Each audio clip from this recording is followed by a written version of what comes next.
Bismillahirrahmanirrahim. Assalamualaikum warahmatullahi wabarakatuh. Innal hamdalillah nahmaduhu wa nasta'inuhu wa nastahdihi wa natubu ilaih wa na'udzu billahi min syururi anfusina wa sayyiati a'malina. May yahdihillahu fala mudilla lahu wa may yudlil fala hadiyalah. Wa asyhadu an la ilaha illallah wahdahu la syarika lah wa asyhadu anna Muhammadan abduhu wa rasuluhu la nabiyya ba'dah. Ya ayyuhalladzina amanu taqullaha haqqa tuqatih wa la tamutunna illa wa antum muslimun. Ya ayyuhan nasu taqu rabbakumul ladzi khalaqakum min nafsin wahidah wa khalaqa minha zawjaha wa batha minhuma rijalan katsiran wa nisaa'a wattaqullaha alladzi tasaaluna bihi wal arham innallaha kana 'alaykum raqiba. Ya ayyuhalladzina amanu taqullaha wa qulu qawlan sadida yuslih lakum a'malakum wa yaghfir lakum dhunubakum wa may yuti'illaha wa rasulahu faqad faza fawzan 'azima amma ba'd fa inna asdaqal hadithi kitabullah wa khairal huda huda Muhammadin sallallahu alaihi wasallam wa syarral umuri muhdatsatuha wa kullu muhdatsatin bid'ah wa kullu bid'atin dhalalah wa kullu dhalalatin finnar. Hadirin hadirat yang dirahmati oleh Allah Subhanahu wa taala, insyaallah pada mulai pertemuan kali ini kita akan bahas tentang perang Badar ya, yang dikenal dengan Ghazwat Badar Al-Kubra. Ya, yang perang ini adalah terjadi pada hari Jumat tanggal 17 Ramadan tahun kedua Hijriyah. Dan perang ini adalah perang yang sangat istimewa dibandingkan dengan perang-perang yang lain. Oleh karenanya Allah menamakan perang ini dengan Yaumul Furqan, hari pembeda. Sebagaimana Allah berfirman, "In kuntum amantum billahi wa ma anzalna ala 'abdina yaumal furqani yaumal taqal jam'an." Ya, Yaumul Furqan, hari pembeda antara hak dan batil, hari penentu ya. Yaumul Taqal Jam'an, hari di mana bertemu antara dua pasukan tauhid dengan pasukan kesyirikan. Oleh karenanya perang ini memiliki keistimewaan, di antaranya para peserta perang Badar diberi gelar dengan Al-Badri, ya. Si fulan Al-Badri, dan ini tidak diberikan kepada para peserta perang-perang yang lain. Banyak sahabat yang ikut perang Uhud namun tidak disebut dengan Uhudi. Banyak sahabat yang ikut perang Khandaq namun tidak dikatakan fulan Al-Khandaqi ya. Demikian juga banyak sahabat yang ikut dalam perang Khaybar namun mereka tidak diberi gelar fulan Al-Khaybari ya. Tetapi yang ikut perang Badar disebut dengan Al-Badri. Ini menunjukkan keistimewaan perang ini. Oleh karenanya, ya, Jibril datang kepada Nabi sallallahu alaihi wasallam. Kemudian Jibril berkata, "Ma ta'udduna ahla Badrin fikum?" Ya. Bagaimana Ahlul Badar menurut kalian? Qala min afdhalil muslimin. Termasuk dari orang-orang terbaik dari kaum muslimin. Maka Jibril berkata, wa kadzalika man hasyahida badran minal malaikah. Demikian juga para malaikat yang ikut dalam perang Badar juga termasuk para malaikat-malaikat yang termulia. Kemudian juga di antara keistimewaan perang Badar ya, bahwasanya barang siapa yang ikut perang Badar, maka dosa-dosanya akan diampuni oleh Allah Subhanahu wa taala. Sebagaimana kisah yang masyhur dari sahabat Hatib bin Abi Balta'ah radhiyallahu taala anhu, dan dia adalah seorang yang ikut perang Badar. Dan perang Badar tadi kita sebutkan terjadi pada tahun 2 Hijriah. Kemudian dia melakukan kesalahan pada tahun 8 Hijriah, itu 6 tahun kemudian. Tatkala Nabi SAW ingin melakukan Fatu Makkah, maka Hatib bin Abi Balta'ah menulis surat kepada sebagian keluarganya di Mekah mengabarkan Nabi akan datang ke Mekah untuk menaklukkan kota Makkah. Maka ini tentu sangat berbahaya karena rahasia peperangan disebarkan kepada kaum musyrikin. Akhirnya sebelum surat tersebut sampai ke Mekah, ditangkap oleh Ali bin Abi Thalib radhiyallahu taala anhu. Akhirnya sebagian sahabat marah kepada Hatib bin Abi Balta'ah. Di antaranya Umar berkata, "Innahu qad khana Allah wa rasulahu wal mu'minin." Sungguhnya Hatib bin Abi Balta'ah telah berkhianat kepada Allah dan Rasul dan kaum mukminin. "Fada'ni fala adrib unuqahu." Ya Rasulullah, biarkan aku penggal lehernya.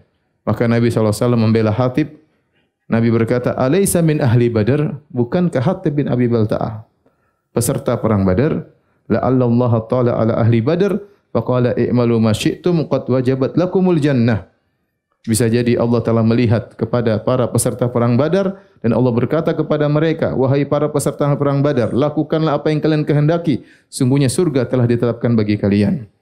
Dalam riwayat yang lain, faqad ghafartu lakum, sungguh aku telah mengampuni dosa-dosa kalian. Kata para ulama, kenapa? Karena pahala yang mereka dapatkan terlalu besar dibandingkan dengan dosa-dosa yang mereka lakukan di kemudian hari, maka tidak sebanding dengan lautan pahala yang mereka lakukan, sehingga Allah melihat mereka ini pantas untuk masuk surga. Ini menunjukkan keistimewaan para peserta perang Badar. Adapun sebab terjadinya perang Badar, ya, maka sederhana sebabnya itu tatkala ada kafilah dagang Quraisy yang dibawa oleh Abu Sufyan. Abu Sufyan kemudian ditemani oleh sebagian orang musyrikin seperti Amr bin Al-As dan juga ada sekitar 30 atau 40 orang-orang yang melindungi kafilah dagang tersebut, di antaranya Makhram bin Naufal dan Amr bin Al-As radhiyallahu anhu tatkala itu masih kafir. Abu Sufyan datang dari negeri Syam, ya, dan biasa waktu Abu Sufyan pergi dari Mekah menuju negeri Syam, maka mereka menitipkan barang-barang mereka ke Abu Sufyan untuk diperdagangkan di negeri Syam. Sekarang dia pulang bawa keuntungan, bawa pulang menuju ke Mekah. Tetapi sebagaimana sering kita jelaskan, bahwasanya sebelah utara negeri Syam, kemudian kota Madinah, baru Mekah. Sehingga kalau Abu Sufyan ingin pergi pulang ke Mekah, dia mesti melewati apa? Areal kota Madinah. Maka waktu itu dia bawa harta yang sangat banyak, disebutkan kafilah dagangnya membawa 1.000 ekor onta. Kemudian harta yang dia bawa adalah 50.000 dinar. 50.000 dinar. 1 dinar kalau dikonversikan sekarang 4/4 gram emas. 4/4 gram emas. Berarti kalau 50.000 dinar sekitar 200.000 gram emas lebih. Paling tidak 200 kilogram apa? Emas. Jadi barang yang dibawa sangat banyak. 1.000 ekor onta, 200 kilogram apa? Emas. Lumayan enggak? Banyak, ya. Dan kenapa? Karena semua orang-orang Quraisy mereka nitipkan perdagangan mereka kepada Abu Sufyan. Waktu pergi ke Syam, sekarang balik. Dan ternyata yang mengawali cuma 30 atau 40 orang. Tatkala Nabi SAW mendengar kabar Abu Sufyan datang dari negeri Syam dengan bawa harta yang sangat banyak, maka Nabi SAW memotivasi para sahabat untuk mengambil harta tersebut. Kenapa? Karena peperangan telah terjadi antara kaum Quraisy dengan kaum muslimin. Ya. Karena sebagian orientalis mengatakan, lihat Muhammad merampok, ya. Ya, kalau dalam tanda kutip kesannya Nabi merampok apa? Kafilah dagang Abu Sufyan. Namun ini tidak benar. Kenapa? Karena ini lagi perang. Pertama, yang kedua, Nabi SAW dan para sahabat harta mereka sudah dirampok lebih dahulu oleh siapa? Orang-orang Quraisy. Bukankah para sahabat berhijrah meninggalkan harta mereka, meninggalkan rumah mereka, meninggalkan kebun-kebun mereka, meninggalkan seluruh yang mereka miliki. Mereka harus terusir meninggalkan kota Mekah menuju kota Madinah. Apa yang dibawa oleh Abu Sufyan tidak sebanding dengan apa yang mereka tinggalkan. Lagi pula ini suasana perang. Makanya tidak seorang pun dari mereka mengatakan Muhammad perampok, enggak ada. Orang-orang Quraisy sadar kali ini suasana apa? Perang. Kalau perang jangankan harta, orang pun bisa dibunuh, apalagi harta. Oleh karenanya jangan dengar syubhatnya orang-orang orientalis Muhammad perampok. Itu bilang tidak benar, kondisinya bukan kondisi rampok-merampok, tapi ini kondisi apa? Peperangan. Lagi pula kaum muslimin sudah dirampok sebelumnya oleh Abu Jahal CS, ya. Taib, apa kata Nabi SAW kepada para sahabat? Hadhihi airu Quraisyin, wahai para sahabatku, ini kafilah dagang Quraisy, fiha amwaluhum, di situ banyak harta mereka. Fakhruju ilaiha, keluarlah menuju, ya, kafilah rombongan, kafilah dagang tersebut. La'allallaha yunfilukumuha, semoga Allah menjadikan kalian mendapatkan harta-harta tersebut. Dalam riwayat yang lain dari Abu Ayyub Al-Ansari, Rasulullah SAW berkata, dan waktu itu para sahabat masih di kota Madinah, ya, kata Nabi SAW, inni ukhbirtu an iri Abi Sufyan annaha muqbilah. Aku diberikan kabar, jadi Nabi SAW juga punya mata-mata untuk mengecek berita-berita. Bahkan Nabi SAW terkadang kirim para sahabat di tempat yang jauh, ratusan kilo, untuk jadi mata-mata melihat kondisi apa? Suasana di luar sana, ya. Karena Nabi SAW tidak tahu ilmu gaib, ya. Nabi tidak duduk di rumah kemudian semua keluar. Enggak ada. Nabi enggak tahu, Nabi kirim mata-mata, ngecek sana, ngecek sini ya. Kecuali hal gaib diberitahukan oleh Allah Subhanahu wa taala. Kalau Allah tidak kasih tahu, maka Nabi biasa ya. Kalau bahasa kita berikhtiar ya. Yang benar adalah akhdul asbab, berusaha ya. Maka Nabi mengirim mata-mata. Maka Nabi mengatakan, aku dikabarkan oleh informannya Nabi sallallahu alaihi wasallam bahwasanya Abu Sufyan ya, kafilah dagang Abu Sufyan sedang mukbilah, sedang datang akan melewati kota Madinah. Fahallakum an nakhruja qibala hadhihi al-air? Bagaimana menurut kalian? Apa kita keluar, kita hadang kafilah dagang tersebut? La'allallaha yughnimnaha. Bisa jadi Allah Subhanahu wa taala menjadikan kita mendapati harta tersebut. Qulna na'am, kata para sahabat, iya, kita akan keluar menghadang kafilah dagang Abu Sufyan. Fa kharaja wa kharajna ma'ahu. Maka Nabi pun keluar, kami pun keluar bersama Nabi sallallahu, bersama para sahabat keluar bersama Nabi sallallahu alaihi wasallam. Karena perhatikan, karena tujuan keluarnya para sahabat bukan untuk perang tapi untuk sekedar menghadang kafilah dagang yang berapa pengawalnya? 30 40. Sedikit. Ya. Makanya Nabi SAW tidak mengajak seluruh sahabat untuk menghadang kafilah dagang. Ngapain? Ya, karena lawan cuma sedikit, cuma 30 40 orang. Maka Nabi SAW hanya mengajak para sahabat yang sudah siap tatkala itu, yang sudah siap ontanya, sudah siap jalan, tinggal jalan. Ya. Adapun orang-orang yang minta izin, saya pulang dulu, pergi ke Awali, pergi ke daerah Kuba, ngambil kuda, ngambil onta, kata Nabi enggak usah, yang hadir saja yang berangkat. Karena musuh tidak banyak, cuma 30 sampai 40 orang. Ya. Oleh karenanya, banyak sahabat yang tidak ikut serta dalam perang Badar. Kenapa? Karena mereka menyangka tidak ada peperangan. Yang terjadi hanyalah ingin menghadang kafilah dagang. Itulah sebabnya peserta perang Badar cuma sedikit, 315, 317, 319 orang sekitar itu. Oleh karenanya, dari Anas bin Malik radhiyallahu anhu, Rasulullah SAW berkata, "Inna lana talibatan, faman kana dhahru hadiran falyarkab ma'ana." Sungguhnya kita ada yang mau kita kejar. Barang siapa yang tunggangannya siap, maka jalan bersama saya.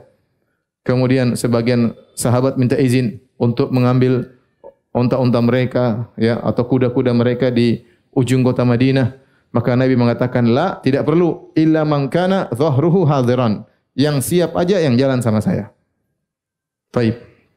Maka Nabi SAW pun keluar untuk menghadang kafilah dagang Abu Sufyan. Nabi keluar di kota Madinah pada hari Sabtu, tanggal 12 ya, bulan Ramadan. Perangnya tanggal berapa? 17 ya.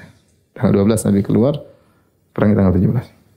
Kemudian Nabi SAW menjadikan Ibnu Ummi Maktum untuk menjadi imam, menggantikan Nabi di kota Madinah. Dan ini sering saya sampaikan waktu saya membahas tentang tafsir surat Abasa wa Tawalla, bagaimana Allah pernah menegur Nabi SAW karena tatkala Ibnu Ummi Maktum sang buta datang, Nabi sedang berdakwah kepada orang-orang kafir Quraisy, para pembesar Quraisy. Ternyata Ibnu Ummi Maktum seakan-akan mengganggu Nabi yang sedang konsen mendakwahi pembesar-pembesar Quraisy. Maka Nabi pun abasa wa tawalla. Nabi pun berpaling dan Nabi bermuka masam. Waktu Nabi berpaling dan bermuka masam, Ibnu Ummi Maktum enggak tahu karena dia buta. Tapi Allah tahu. Maka Allah tegur Nabi sallallahu alaihi wasallam, abasa wa tawalla. Dan waktu Allah tegur Nabi pun tidak ada yang tahu. Yang tahu cuma siapa? Nabi. Tapi karena Nabi adalah Rasul yang memberikan amanah, menyampaikan amanah, maka Nabi baca surat ini. Abasa wa tawalla, padahal surat tersebut menegur siapa? Nabi sallallahu alaihi wasallam. Tapi lihatlah bagaimana lapangnya dada Nabi sallallahu alaihi wasallam. Setelah itu Nabi sangat menghormati Ibnu Ummi Maktum. Ya. Maka Nabi menyuruh dia menjadi pengganti Nabi kalau Nabi pergi. Sampai kalau Ibnu Ummi Maktum datang, Nabi mengatakan, "Marhaban, selamat datang kepada orang yang Allah menegurku gara-gara dia." Selamat datang kepada orang yang Allah menegurku gara-gara dia. Tidak seperti kita. Kita kalau gara-gara dia kita ditegur, kita dendam. Gara-gara ente. Tapi Nabi SAW tidak demikian ya. Nabi ditegur oleh Allah karena Ibnu Ummi Maktum, maka Nabi menghormati dia. Di antaranya Nabi menjadikan Ibnu Maktum sebagai tukang azan. Azan kedua, padahal Ibnu Maktum tidak bisa melihat dan dia tidak tahu kapan fajar terbit atau belum. Nanti ada yang kasih tahu, fajar sudah terbit, baru dia kemudian apa? Azan. Taib. Intinya Nabi SAW pergi, kemudian dia menjadikan Ibnu Maktum sebagai imam pengganti Nabi dalam salat. Ini menunjukkan kedudukan yang mulia. Dia buta, tidak bisa ikut perang, ya sudah. Dijadikan sebagai imam. Kemudian Nabi berjalan, nanti di tengah jalan di Rauha, Nabi menyuruh Abu Lubabah untuk pulang juga menemani Ibnu Ummi Maktum di kota Madinah. Adapun yang keluar bersama Nabi SAW dari jumlah para sahabat, dari kaum Muhajirin Ansar, yaitu 300 belasan orang. Ada khilaf belasan ini berapa? Ada yang mengatakan 17, ada yang mengatakan 19, ya ada khilaf. Ada lebih atau kurang. Tetapi dari kaum Muhajirin jumlahnya adalah 60 sekian. Kaum Muhajirin 60 sekian, kaum Ansar jumlahnya 240 sekian. Kaum Muhajirin 60 sekian, kaum Ansar 240 sekian, ya. Bahkan kata Al-Bara bin Azib radhiyallahu anhu dalam Sahih Bukhari, "Kunna natahaddatsu anna ashaba Badrin 300 wa bid'ata asyara bi'iddati ashabi Talut alladziina jawazu ma'ahu an-nahra wa ma jawaza ma'ahu illa mu'min." Kami perbincangkan di antara para sahabat bahwasanya jumlah peserta perang Badar adalah 300 belasan, dan itu adalah jumlah pasukannya Talut. Waktu Talut ya berperang, sebagaimana Allah sebutkan dalam surat Al-Baqarah, ya waktu mereka melewati nahar tidak boleh banyak-banyak minum, ya. Illa man iktarafa ghurfatan biyadi, kecuali hanya mengambil sedikit. Ternyata yang melewati sungai tersebut hanya sedikit, ya, yaitu jumlahnya sama 300 belasan orang. Ya, jumlahnya sama dengan jumlah pasukannya Talut. Demikian juga, ya. Kata Al-Bara bin Azib radhiyallahu anhu, aku dianggap masih kecil, aku dan Ibnu Umar pada hari perang Badar, itu enggak boleh ikut, ya. Semangat ikut tapi ternyata masih apa? Kecil. Kemudian dan kaum Muhajirin tatkala itu jumlahnya 60 sekian, kaum Ansar 240 sekian. Adapun orang-orang musyrikin jumlah awalnya 1319 orang. Jumlahnya 1300 sekian, tapi nanti berkurang tinggal 1000, ya. Tinggal 1000. Adapun kaum muslimin dalam sebagian riwayat 300 belasan, ada yang mengatakan 319 orang. Yang paling banyak dari kaum Ansar adalah suku Khazraj. Yang paling banyak dari kaum Ansar suku Khazraj. Kenapa? Karena suku Aus kebanyakannya tinggalnya di penghujung kota Madinah, sehingga mereka tidak ikut serta karena unta mereka di ujung kota Madinah, kuda mereka di ujung kota Madinah, dan Nabi mengatakan yang kudanya untanya jauh enggak usah ikut, yang ikut yang hadir saja, yang sudah siap.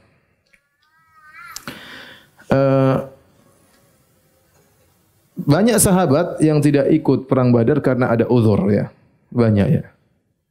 Secara umum tidak ada yang dicela, tatkala tidak ikut perang Badar, ya.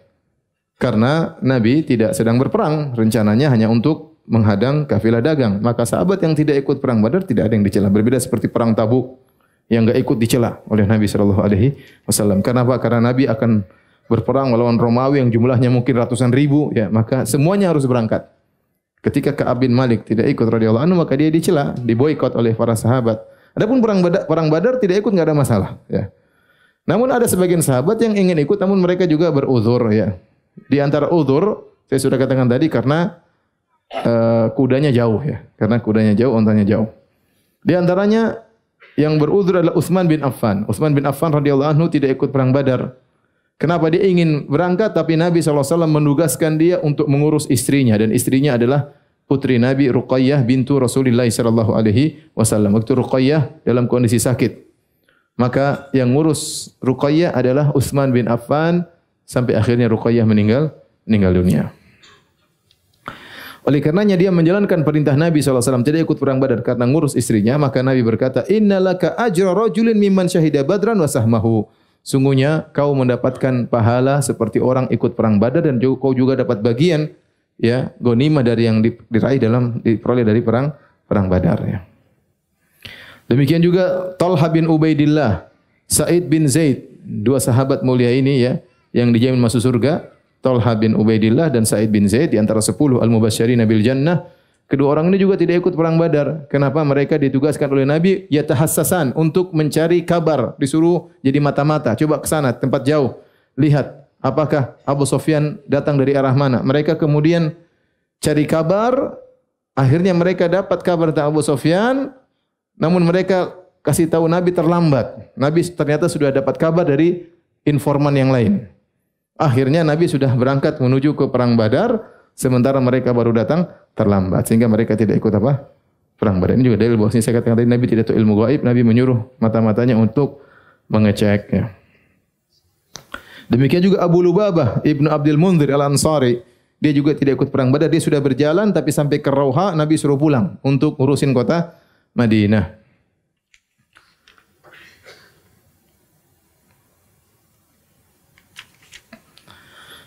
Dan banyak ya para sahabat yang tidak ikut ya karena sebab-sebab tertentu ya. Di antara sahabat ada yang hadir tapi tidak ikut perang. Contohnya Anas bin Malik. Anas bin Malik radhiyallahu anhu dia ikut dalam perang Badar tapi dia bertugas menjadi khadim Rasulullah sallallahu alaihi wasallam, yaitu pelayan Nabi sallallahu alaihi wasallam. Artinya dia tidak angkat senjata untuk berperang melawan orang-orang musyrikin. Di antaranya ya Harithah bin Suraqah ya. Dan ibunya adalah Rubayyi'. Harithah bin Suraqah dia keluar radhiyallahu anhu ya untuk melihat bagaimana kondisi peperangan. Dia dari jauh, dia sedang mengawasi lihat kondisi peperangan. Fa asabahu sahmun faqatalahu. Maka tiba-tiba ada senjata panah yang kemudian mengenai dia, akhirnya dia meninggal dunia. Ya. Makanya dia dianggap termasuk ikut serta perang Badar padahal dia tidak maju dalam medan pertempuran. Dia dari jauh tapi terkena anak panah ya. Dan ini menunjukkan bahwasanya ya perang Badar adalah perang yang sangat luar biasa ya. Sampai seseorang yang tidak ikut dalam peperangan hanya sekedar di pinggiran peperangan terkena panah asing kemudian kena dia kemudian meninggal dunia tetap dianggap sebagai peserta perang Badar ya. Apalagi yang ikut serta dalam perang Badar secara langsung ya. Baik. Persiapan kaum muslimin, maka kaum muslimin keluar bersama Nabi sallallahu alaihi wasallam ya menuju Badar dan kebanyakan mereka berjalan kaki ya. Karena enggak usah repot-repot naik kuda, naik onta ya karena mau dilawan cuma 30-40 orang. Kita sudah 315 sudah kebanyakan. Musuh cuma berapa? 30-40 orang. 10 kali lipat dari jumlah musuh. Maka kebanyakan mereka jalan kaki. Ada 70 onta yang dibawa oleh mereka. Yata'aqabunaha kulla thalathatin ala ba'ir. Maka 3 orang ganti-gantian naik onta. Jadi caranya berjalan, satu naik, yang 2 jalan kaki. Nanti sudah gantian, yang 1 naik lagi, yang 2 jalan kaki lagi. Sudah agak jauh lagi, gantian, yang 1 naik. Demikian. Mereka adil, sehingga yang 2 jalan kaki, 1 bisa istirahat di atas onta. Kalau di atas onta kan tinggal tidur juga bisa, ontanya jalan ya. Jadi ini di antara hewan yang ajaib adalah apa? Onta. Yang enggak usah disetir, dia jalan sendiri ya. Baik. Dan Rasulullah SAW bergantian dengan Ali bin Abi Thalib dan Abu Lubabah. Mereka bertiga. Nabi SAW, Ali bin Abi Thalib, Abu Lubabah 1 onta.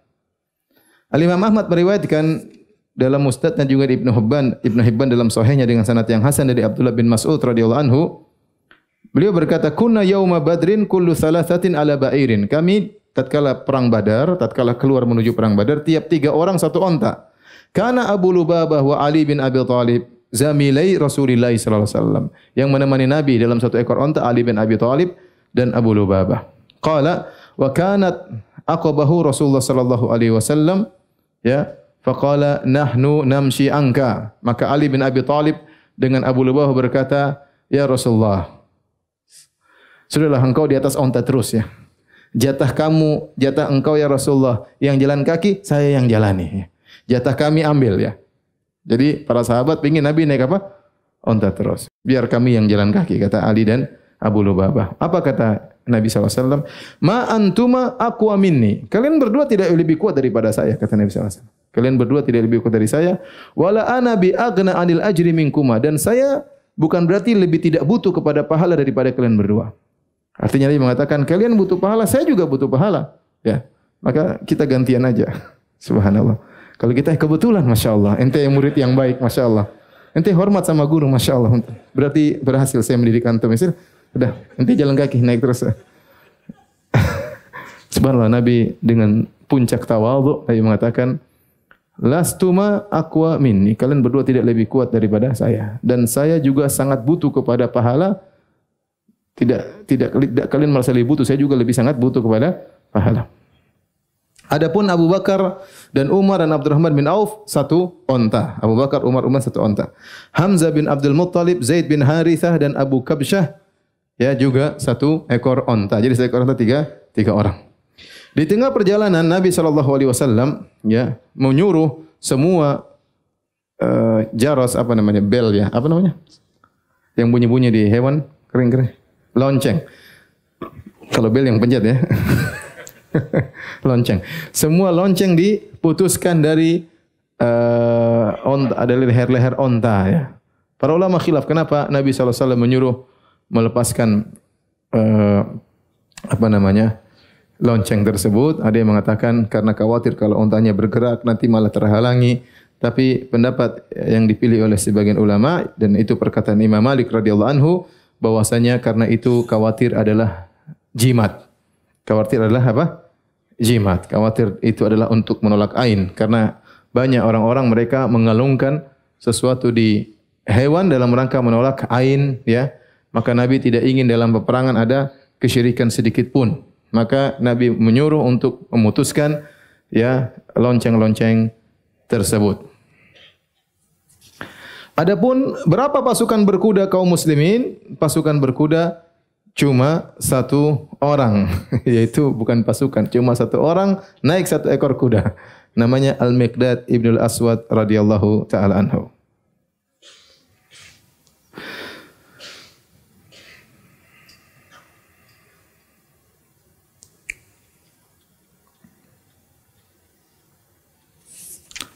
Kemudian di tengah perjalanan Nabi SAW, Nabi mengecek pasukan. Dicek istiarat, namanya dicek. Suruh baris, Nabi periksa satu-satu. Ya. Tatkala Nabi tiba di Bi'r Abi Ainabah, maka Nabi SAW lihat yang masih kecil suruh pulang. Yang masih kecil suruh pulang. Di antara sahabat-sahabat kecil yang semangat ikut perang, disuruh pulang oleh Nabi SAW, di antaranya Usamah bin Zaid, masih kecil. Belum balik, suruh pulang. Abdullah bin Umar, Ibnu Umar, suruh pulang. Al-Bara bin Azib, suruh pulang. Semua sahabat-sahabat junior. Rafi bin Khadij, masih kecil, suruh pulang. Usaid bin Zuhair, suruh pulang. Zaid bin Arqam, masih kecil, suruh pulang. Zaid bin Thabit, masih kecil, suruh apa? Pulang. Subhanallah. Lihat para sahabat, anak-anak mereka kecil-kecil sudah ingin berjuang untuk apa? Islam. Semangat berperang, semangat bertempur. Anak-anak kita sebagian juga semangat bertempur. Game online tapi. Beda antara pendidikan mereka dengan pendidikan kita ya.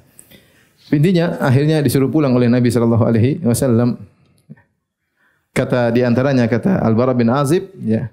Ustusghirtu ana wa Ibnu Umar yaum Badar. Aku dianggap masih kecil dan Ibnu Umar ketika perang Badar kami enggak boleh ikut.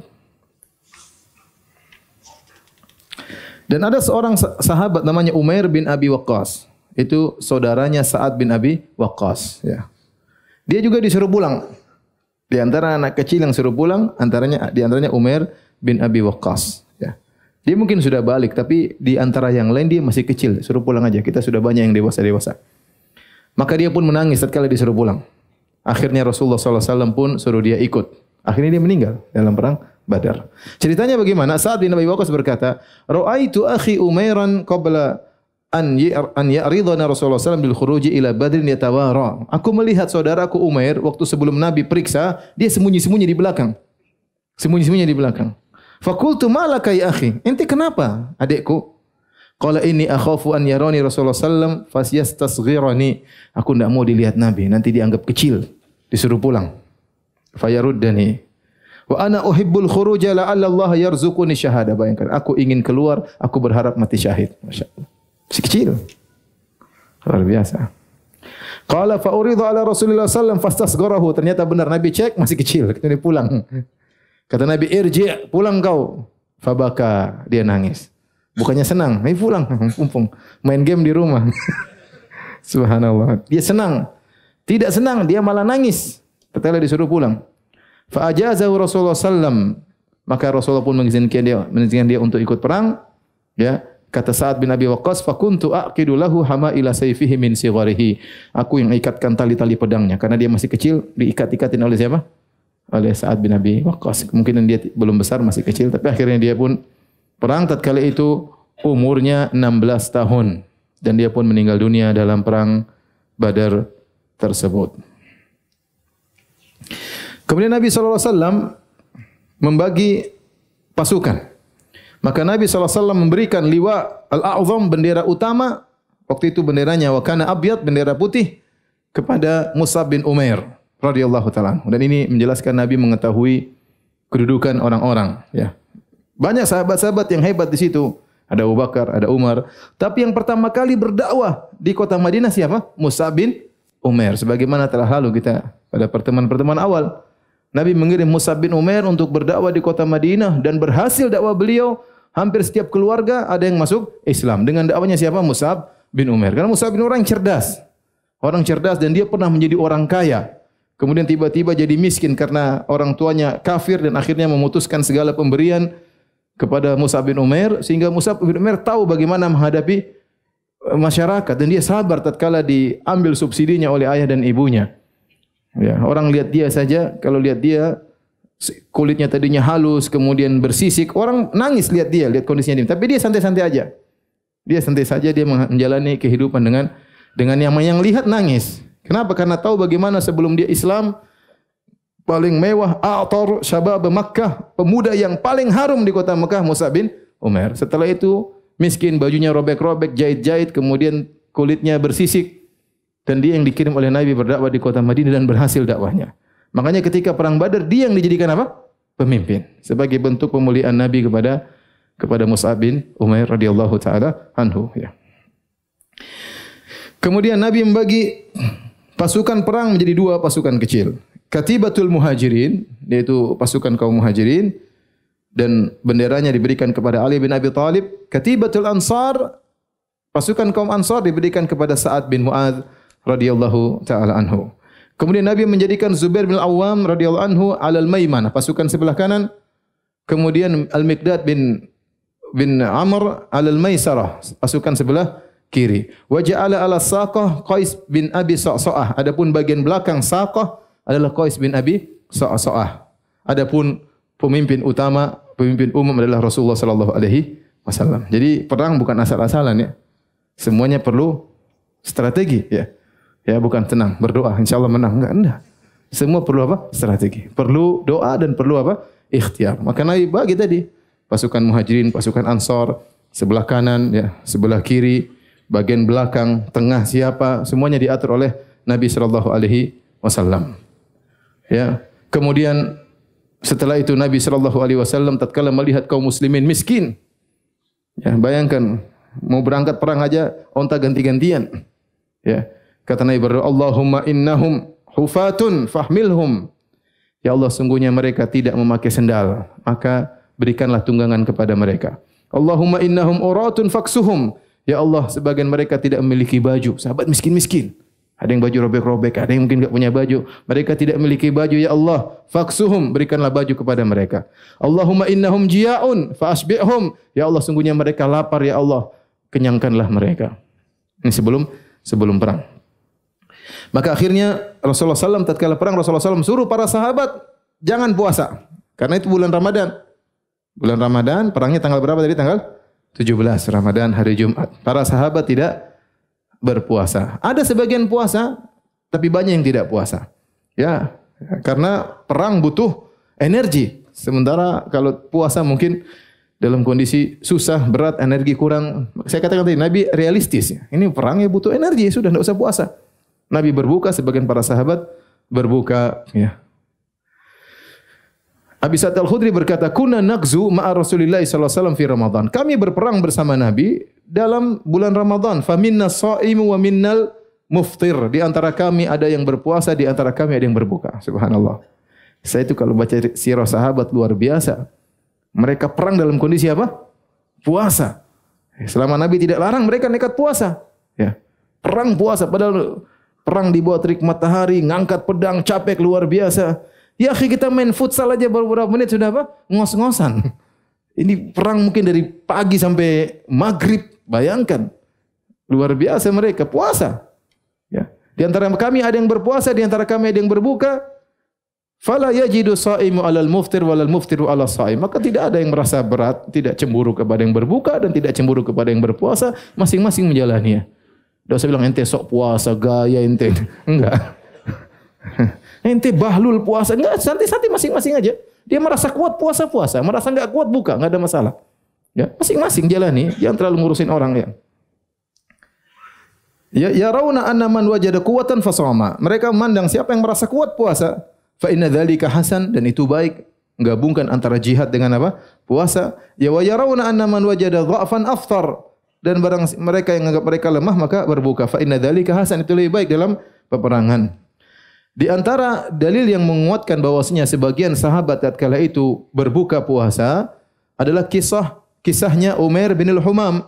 Umar bin Humam tatkala Nabi SAW berkata kepada para sahabat, memotivasi mereka, kata Nabi, "Kumu ila jannatin arduha samawati wal ard." Wahai para sahabatku, bangkitlah menuju surga yang luasnya seluas langit dan bumi. Maka Umar bin Humam berkata, Al-Ansari, "Ya Rasulullah, jannatun arduha samawati wal ard." Ya Rasulullah, surga luasnya seluas langit dan bumi. Qala na'am, kata Nabi, iya.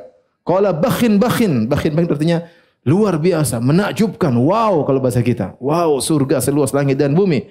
Fa akhraja tamarati min qaranihi faja'ala ya'kulu minhunna. Maka dia pun mengambil sisa korma yang ada di tempatnya, kemudian dia makan sebagian butir. Summa qala, kemudian dia berkata, la in ana hayitu hatta akula tamarati hadhihi innaha la hayatun tawilah. Kalau saya harus hidup sampai menghabiskan korma ini, terlalu panjang hidup saya. Maka dia buang sisa kormanya, kemudian dia masuk dalam medan pertempuran, akhirnya meninggal dunia, mati syahid radhiyallahu taala anhu. Para hadirin dan hadirat yang mati Subhanahu wa taala, di tengah perjalanan Nabi sallallahu alaihi wasallam ketika sampai di Harratil Wabrah, Rasulullah SAW dikejar oleh seorang musyrik, ingin ikut perang bersama Nabi SAW. Hadis ini diriwayatkan oleh Imam Muslim dari Aisyah radhiyallahu taala anha. Ya. Tatkala Nabi sampai di Harratil Wabrah, ada seorang laki, yuzkar minhu jur'atun wa najdatun.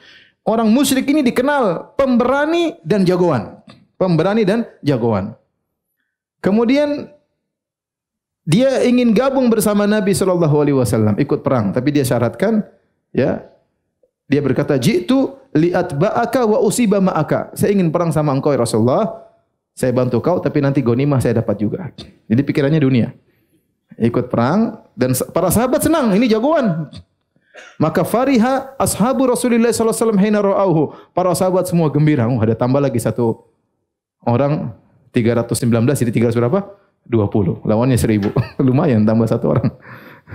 Maka Rasulullah SAW berkata, "Tu'minu billahi wa rasulih." Kau beriman kepada Allah dan Rasulnya? Kata dia, enggak. Kata Nabi, "Farji falan asta'ina bi musyrik." Pulang. Saya enggak butuh dengan orang musyrik. Summa madha, kemudian Nabi jalan dengan pasukannya. Hatta idza kunna bi syajarah. Kami tiba suatu tempat namanya Syajarah, orang itu datang lagi. Dia berkata, "Ya Rasulullah, izinkan saya ikut dengan engkau, saya dapat ghanimah juga." Rasulullah SAW katakan lagi, "Tu'minu billahi wa rasulih." Kau beriman kepada Allah dan Rasulnya? Kata dia, enggak. Kata Nabi, "Irji fa inna la nasta'in bil musyrik." Pulang, saya tidak butuh dengan orang musyrik. Kemudian Nabi jalan lagi sampai kami di Baida, datang lagi dia. Dia bilang lagi, "Ya Rasul, ikut dapat ghanimah." Kata Nabi, "Tu'minu billahi wa rasulih." Kau ingin beriman kepada Rasulnya? Kata dia, "Na'am, ya saya beriman." Faqala lahu Rasulullah SAW, kata Nabi, "Intalik, ayo jalan." Maka jalanlah dia, dan akhirnya dia mati syahid di situ. Ya. Subhanallah, kita enggak tahu iman datang kapan ya. Kita enggak tahu iman datang kapan. Ya. Lihat sederhana, Abu Talha mau nikah dengan Ummu Sulaim. "Saya ingin nikah kamu." Boleh, masuk Islam dulu. Cuma itu, iya, Islam kawin selesai. Masuk Islam jadi sahabat yang mulia. Sebab terkadang mungkin dia tertarik dengan ghanimah, tahu-tahu tiba-tiba datang iman beriman. Perang, meninggal dunia, mati syahid, selesai. Baik, hadirin dan hadirat yang rahmati Allah Subhanahu wa taala. Abu Sufyan, gembongnya Quraisy tatkala itu, dan dia adalah kepala kafilah dagang. Orang yang sangat hati-hati, dia selalu waspada. Ya, dan dia tahu bahwasanya jalan menuju kota Mekah berbahaya. Maka dia pun ngecek berita, punya mata-mata, tanya-tanya berita. Setiap ketemu orang dia tanya, "Gimana kondisi?" Sampai dia mendapati kabar dari sebagian orang yang bersafar, yang naik onta, yang berlalu lalang di situ, bahwasanya Muhammad sallallahu alaihi wasallam telah membawa para sahabatnya keluar untuk mencegah dia. Maka tatkala itu Abu Sufyan dapat kabar, wah kita mau dihadang oleh Muhammad dan kawan-kawannya. Maka dia sewa seorang namanya Dhamdham bin Amr al-Ghifari. Siapa namanya? Dhamdham bin Amr al-Ghifari. Kemudian dia utus dia ke Mekah, dia kirim ke Mekah, dia bilang, kasih tahu orang Quraisy untuk datang ke sini, selamatkan harta mereka. Katakan kepada mereka bahwasanya Muhammad dan para sahabatnya akan menghadang harta mereka. Maka Dhamdham pun bergerak dengan cepat sampai ke Mekah. Kemudian dia berteriak dengan suara yang keras, dia berdiri di atas kudanya, di atas ontanya, waqad jada an fabairih, dia potong hidung ontanya. Ini tanda bahwasanya kejadian berbahaya, kejadian sedang genting. Tradisi mereka kalau mau kasih pengumuman demikian. Hidung onta dipotong. Maka dia pun berjalan dengan ontanya, dia balik pelana ontanya, ya. Kemudian dia robek bajunya, itu cara mereka, tradisi mereka untuk menunjukkan ada bahaya. Kemudian dia berteriak dengan keras, ya ma'syara Quraisy, wahai orang Quraisy sekalian. Al-latimah al-latimah, onta kalian. Amwalukum Abi Sufyan qad aradalaha Muhammadun fi ashabihi. Harta kalian yang dibawa oleh Abu Sufyan mau dihadang oleh Muhammad dan teman-temannya. La ara an tudrikuha al-ghawsa. Menurutku segera kalian selamatkan harta kalian. Pertolongan. Ini Dhamdham. Subhanallah, sebelum terjadi kisah Dhamdham ini ada kisah yang menakjubkan, mimpi yang dilihat oleh Atikah, ya, bibinya Nabi sallallahu alaihi wasallam, Atikah bintu Abdul Muttalib, ya. Atikah bibinya Nabi sallallahu alaihi wasallam. Hadis ini hadis riwayat dengan banyak jalan tapi dhaif semua. Sebenarnya mengatakan terangkat derajatnya menjadi hadis hasan karena banyak riwayatnya meskipun dhaif semua tapi bisa menjadi hasan kalau dhaifnya tidak terlalu parah. Maka Atikah melihat dalam mimpinya, dan dia musyrikah waktu itu, masih musyrik, belum masuk Islam. Melihat mimpi yang buat dia takut dan dia khawatir. Maka dia pun panggil saudaranya Al-Abbas bin Abdul Muttalib, omnya Nabi, pamannya Nabi, dan juga masih musyrik tatkala itu. Ya, omnya Nabi masih musyrik. Yang masuk Islam cuma siapa? Hamzah. Ya. Al-Abbas masih musyrik. Abu Lahab masih musyrik. Ya. Dan tidak akan masuk Islam. Taib. Al-Abbas bin Abdul Muttalib masih musyrik. Kemudian dia panggil, dia berkata kepada saudaranya, mereka kakak beradik, kata Atikah, ya akhi, wahai saudaraku, wallahi laqad ra'aitu lailata ru'ya afdha'atni. Sungguh tadi malam saya lihat suatu mimpi yang membuat aku takut. Wa takhawwaftu an yadkhula ala qaumika minha syarrun wa musibah. Saya khawatir gara-gara mimpi ini mengisyaratkan bahwasanya kaum Quraisy akan terkena keburukan dan musibah. Faktum anni ma uhadditsuka bihi. Wahai Al-Abbas, jangan kau cerita sama orang lain. Ini rahasia kita berdua. Jangan cerita sama orang lain. Faqala laha, kata Al-Abbas, wa ma ra'ait? Apa yang kau lihat dalam mimpimu?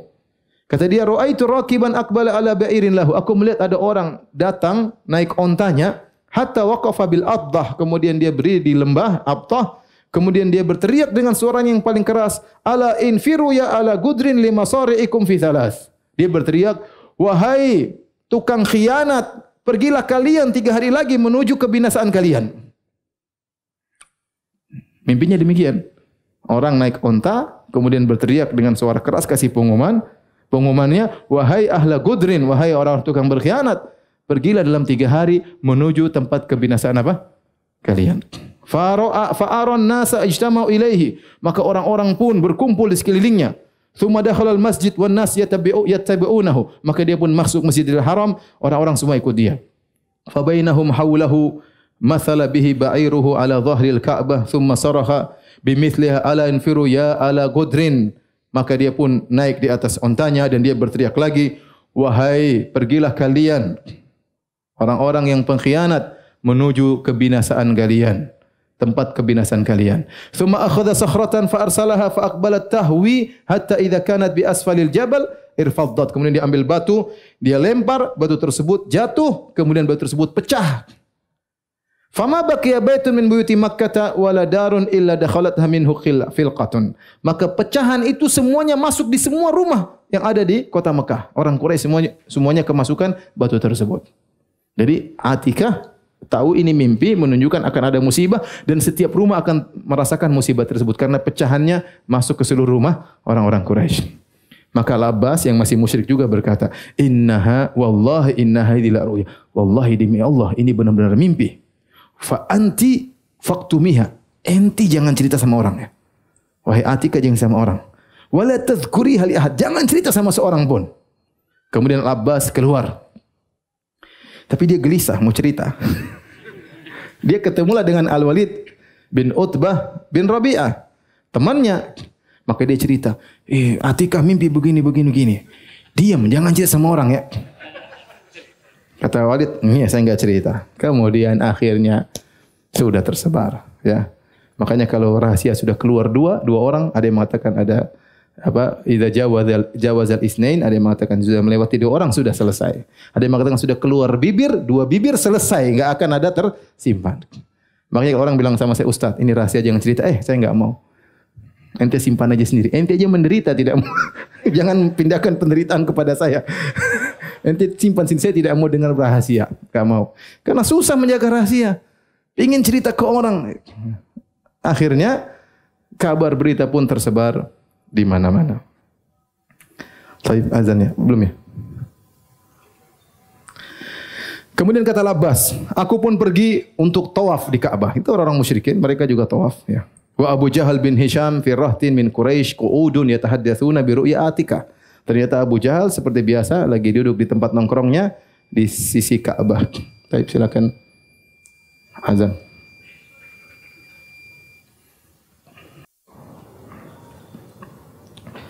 Baik, kita lanjutkan. Jadi Al-Abbas pergi ke Ka'bah untuk tawaf. Sementara berita tentang mimpinya Atikah sudah tersebar kemana-mana. Ya. Dan Abu Jahal dan kawan-kawannya sedang duduk nongkrong dekat Ka'bah. Dan mereka sedang ngobrol tentang mimpinya Atikah. Tatkala Abu Jahal lihat aku, Abu Jahal berkata, Ya Abul Fadl. Wahai Abul Fadl. Karena Al-Abbas punya namanya Fadl bin Abbas. Idza faragta min tawafika fa'aqbil ilaina. Kalau kau sudah selesai tawaf, ke sini. Masya Allah, dipanggil oleh siapa? Abu Jahal. Tatkala aku selesai tawaf, aku lalu pergi menuju kepada mereka, jalastu ma'ahum, aku duduk bersama mereka. Maka Abu Jahal bicara sama aku, Ya Bani Abdul Muttalib, wahai putra-putranya Abdul Muttalib. Siapa? Putra-putranya Abdul Muttalib banyak, ya Abu Lahab, Al-Abbas, ya, paman-pamannya Nabi dan tentunya Nabi. Mata hadatsat fikum hadhihi nabiyyah. Sejak kapan muncul nabi perempuan di antara kalian? Atikah maksudnya ngeramal-ngeramal ya. Tidak cukup nabi laki-laki, mesti nabi perempuan. Qala faqultu wa madza? Aku pura-pura enggak tahu. Ada apa emangnya? Ada apa emangnya? Qala tilka ar-ru'ya allati ra'at Atikah. Itu mimpi yang dilihat oleh Atikah. Qultu wa ma ra'at? Apa yang dia lihat emangnya? Mimpi apa? Qala ya Bani Abdul Muttalib. Maka Abu Jahal ngejek lagi. Wahai anak-anaknya Abdul Muttalib. Ama raditum an yatanabba'a rijalukum hatta tatanabba'a nisa'ukum? Apakah tidak cukup ada seorang di antara kalian ngaku nabi laki-laki? Sekarang perempuan juga ikut-ikutan jadi ngaku nabi. Mau berapa nabi di antara kalian?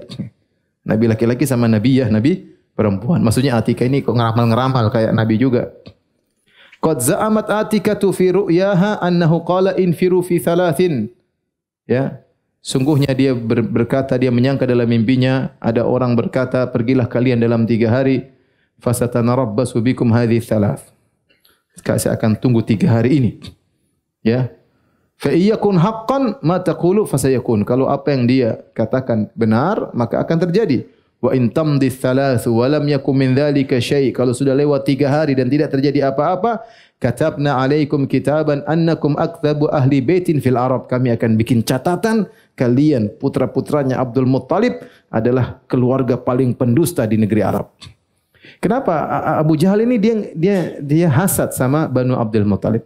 Ya, karena Abu Jahal dari Banu Makhzum dengan Nabi dan keluarganya dari Bani Hashim. Dan Bani Makhzum dan Bani Hashim selalu bersaing dalam memberi, dalam ketenaran, dalam syaraf kemuliaan, dalam memberi makan kepada orang-orang miskin. Ya, sekarang dia dapat celah untuk mencela Bani Hashim atau Bani Abdul Muttalib. Kalau ternyata setelah 3 tidak ada apa-apa, maka akan saya catat kalian adalah keluarga paling pendusta.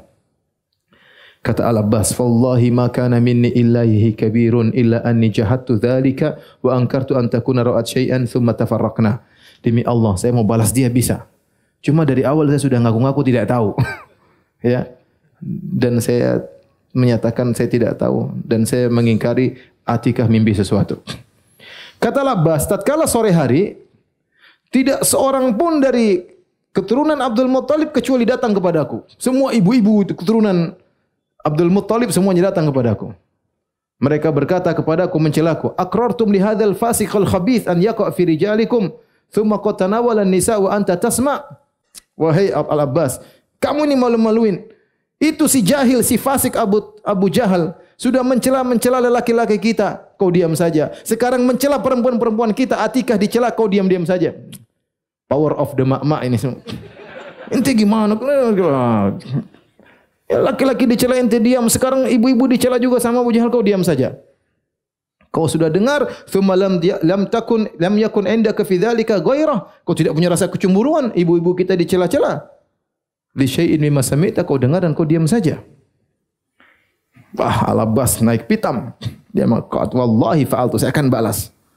Maka minni ilaihi min kabir." Semisal bagi dia kecil bagi saya. Wa imullahi la ata'aradanna lahu fa in ada la akfiyannakunnahu. Kata dia, kata Al-Abbas, demi Allah saya akan cari gara sama siapa? Abu Jahal. Dia macam-macam, saya yang hadapi dia. Kalian tenang aja. Maka pada hari ketiga, pertama, hari kedua, hari ketiga sejak mimpi kan, hari yang ditunggu-tunggu. Benar enggak ada orang datang kemudian apa? Teriak-teriak bikin pengumuman. Pada hari ketiga dari mimpinya Atikah, saya pun jalan dan saya sudah jengkel, mughdab, marah. Ya, saya pikir saya kemarin terluputkan, harusnya saya balas itu Abu Jahal waktu hari itu. Tapi sudah lewat, sudah biarin aja. Maka saya pun masuk Masjidil Haram. Fara'aituhu, biasa Abu Jahal nongkrongnya di mana? Di Masjidil Haram. Antum aja nongkrong di sini. Abu Jahal dulu nongkrong di mana? Masjidil Haram. Tidak bersyukur kepada Allah, tinggal dekat Masjidil Haram, kurang ajar ya. Fa wallahi inni la amshi wa nahwa ata'arraduhu. Demi Allah saya akan jalan menuju Abu Jahal cari gara sama dia. Liyauda li ba'dhi ma qala fa aqabihi. Saya ingin cari gara biar dia ngomong seperti kemarin kemudian saya balas dia. Wa kana rajulan khafifan. Abu Jahal ni orangnya kurus. Hadidal wajah, wajahnya tajam, enggak tahu kayak apa maksudnya. Hadidal lisan, lisannya tajam. Kurus krempeng, tajam mukanya, tajam lisannya. Hadidan nazar, pandangannya juga apa? Tajam. Masya Allah. Qal, idh kharaja nahwa babal masjid. Tiba-tiba saya menuju dia, dia pergi ke pintu keluar masjid. Saya menuju dia, dia pergi. Ini kemana dia? Yastaddus, buru-buru. Fakultu fi nafsi, ma lahu la'anahullah. Kenapa dia menjauh dariku? Semoga Allah melaknatnya. Aqulu hadza farakun minni an usyatimahu. Kenapa dia takut saya maki-maki dia? Wa idza huwa qad sami'a ma lam asma'. Tiba-tiba dia keluar pintu karena dengar ada kasih pengumuman. Siapa tadi? Dhamdham Al-Ghifari tadi. Tiba-tiba datang Dhamdham bin Amr Al-Ghifari dan dia berteriak di tengah-tengah wadi, berdiri di atas ontanya. Dan dia telah memotong hidung dari ontanya dan dia telah balik pelana ontanya dan dia telah robek bajunya dan dia berkata, ya ma'syara Quraisy, ya ma'syara Quraisy, latimah, wahai orang Quraisy, selamatkan onta-onta kalian. Amwalukum Abi Sufyan qad aradalaha Muhammadun fi ashabihi. Harta kalian bersama Abu Sufyan mau dihadang, mau diambil oleh Muhammad dan teman-temannya. Segera selamatkan, pertolongan. Kata Al-Abbas, fasyaghalani Abu Jahal anhu. Ya, aku tidak mikir Dhamdham, aku sibuk Abu Jahal. Ke mana dia? Dan Abu Jahal juga tidak mikir aku, dia sibuk dengan Dhamdham. Enggak ketemu. Kemudian fazi'at Quraisyun asyaddal faza'. Tatkala mendengar berita tersebut, padahal mimpi sebelumnya sudah ramai, mereka pun sangat ketakutan dan mereka khawatir apa yang dimimpikan oleh Atikah terjadi. Mereka akan menuju kebinasaan. Tapi demikian saja kajian kita, mohon maaf banyak pertanyaan. Disimpan aja 2 minggu lagi ya. Insyaallah nanti kalau ada waktu kita jawab. Subhanakallah bihamdik, asyhadu an la ilaha illa anta astaghfiruka wa atubu ilaik. Assalamualaikum warahmatullahi wabarakatuh.